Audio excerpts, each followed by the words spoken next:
وَجَعَلْنَاهُمْ أَئِمَّةً يَهْدُونَ بِأَمْرِنَا وَأَوْحَيْنَا إِلَيْهِمْ فِعْلَ الْخَيْرَاتِ، اور ہم نے انہیں امام بنایا کہ ہمارے حکم سے رہنمائی کرتے ہیں، اور ہم نے ان کی طرف اچھے کام کرنے،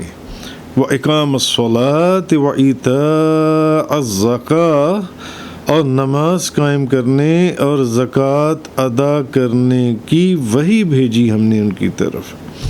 اور وہ ہماری عبادت کرنے والے تھے، وَكَانُوا لَنَا عَابِدِينَ، اور وہ ہماری عبادت کرنے والے تھے۔ یعنی ہم نے ان کو امام بنا دیا نیکی کے کاموں میں، بھلائی کے کاموں میں اور نیکی کے کام کرنے والوں کے وہ امام ہیں۔ ہم نے انہیں امام بنایا کہ بھلائی کے کاموں کے اندر بھی ان کی پیروی کی جاتی ہے، نیکی کے کاموں میں بھی ان کی پیروی کی جاتی ہے، اور وہ ہمارے حکم سے لوگوں کو ہمارے دین کی طرف بلاتے ہیں۔ اللہ نے اتنی ان کے اوپر عنایات اور کرم اور احسان فرمایا، اور ہم نے ان کی طرف اچھے کام کرنے اور نماز قائم کرنے اور زکوٰۃ ادا کرنے کی وحی بھیجی کہ اچھے کام کرنے، اور آپ اس میں امام ہیں کہ ان کی پیروی کی جاتی ہے ہر اچھے کام میں، ہر نیکی کے کام میں، ہر بھلائی کے کام میں۔ پھر ہم نے نماز کی اور زکوٰۃ کی، کیونکہ اب بدن کے لحاظ سے جون سے نماز بدن کی عبادتوں میں سب سے افضل ہے، اور زکوٰۃ جو ہے وہ مالی عبادتوں میں سب سے افضل ہے۔ اس لیے یہاں پر خصوصاً نماز کا اور زکوٰۃ کا ذکر آیا کہ بدن کی عبادتوں میں سب سے افضل جو عبادت ہے نماز کا، اور مال کی عبادتوں کے اندر جو سب سے بڑی عبادت ہے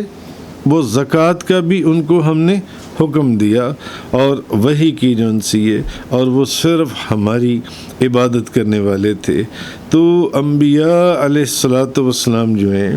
انبیاء کرام علیہم الصلاۃ والسلام، ان کو امتیوں کے اوپر یہ امتیاز ایک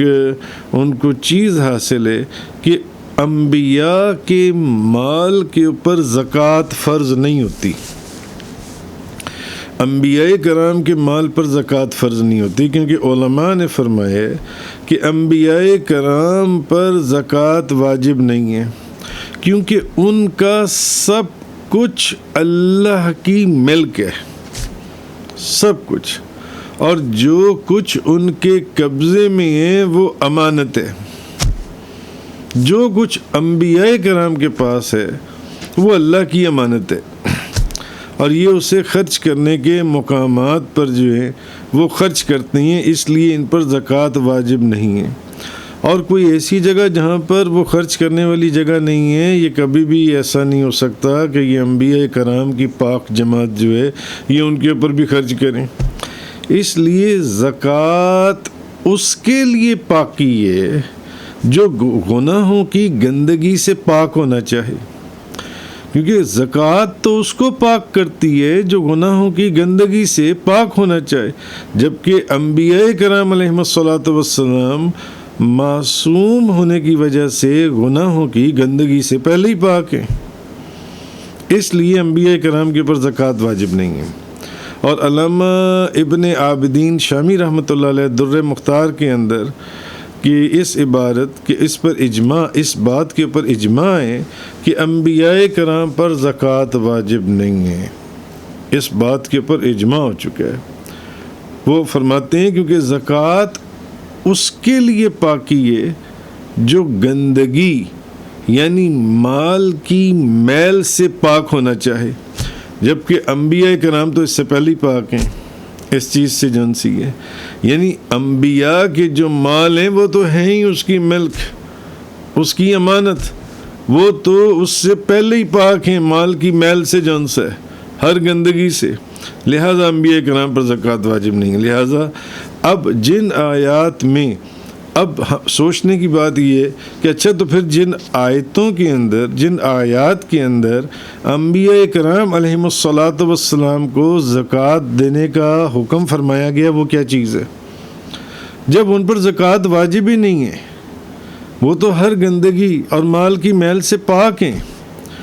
تو پھر ان کو زکوٰۃ کا پھر حکم دیا کیوں گیا جب ان پر زکوٰۃ واجب ہی نہیں ہے؟ تو اس پر علماء نے لکھا کہ پہلی بات تو یہ ہے کہ اس سے مراد یہ کہ وہ اپنی امت کو زکوٰۃ ادا کرنے کا حکم دیں، نہ کہ ان کو یہ کہا جا رہا ہے کہ آپ زکوٰۃ دیں۔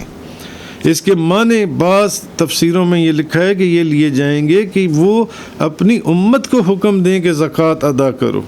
نہ کہ یہ ان کو حکم دیا جا رہا ہے، بلکہ کہا جا رہا ہے ان کو، مخاطب وہ ہیں مگر حکم امت کے لیے کہ وہ اپنی امت کو یہ حکم دیں کہ وہ جن سے زکوٰۃ ادا کریں۔ اور یا پھر تزکیہ نفس، یعنی نفس کو ان چیزوں سے پاک رکھنا مراد ہے، ان سے جب زکوٰۃ کا لفظ آئے کہ نفس کو ان چیزوں سے پاک رکھا جائے جو نبوت کی شان کے خلاف ہیں،